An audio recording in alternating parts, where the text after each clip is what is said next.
भर जागीला ना आवे करार हो। आँखियाँ से बरसे पानी, दिलवा करे पुकार हो। लौट आजा सजना, टूट गईल प्यार हो। जब से गईलू छोड़ के उजड़ गईल बगिया, सूख गईल सपना सब, रोवे मोर अखिया। चांद भी छुप जाला, तारा ना चमके, तोहरे याद में दिलवा रोज रोज धड़के। दिलवा के दर्दिया के केहू ना बुझाई, तोहरे बिना सजनी जिंदगी ना सुहाई। रउआ के याद में बीते दिनवा रात, टूटल बा दिलवा, ना मिले राहत।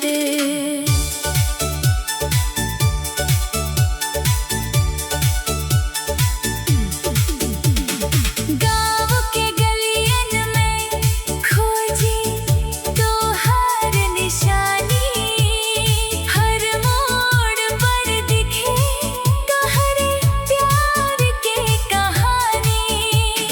बरखा के बूंदिया भी जख्म बढ़ावेला, तोहरे बिना जान मनवा घबरावेला। दिलवा के दर्दिया के केहू ना बुझाई, तोहरे बिना सजनी जिंदगी ना सुहाई। रउआ के याद में बीते दिनवा रात, टूटल बा दिलवा, ना मिले राहत।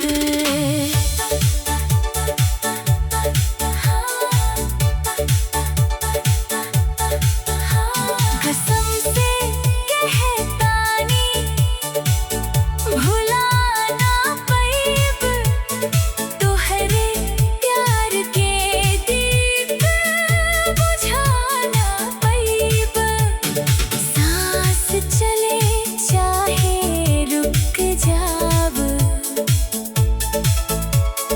तोहरे नाम के गीत गुनगुनाइब। समापन तोहरे बिना जान, सोना लागे संसार हो। रात भर जागिला ना आवे करार हो। आँखियाँ से बरसे पानी, दिलवा करे पुकार हो।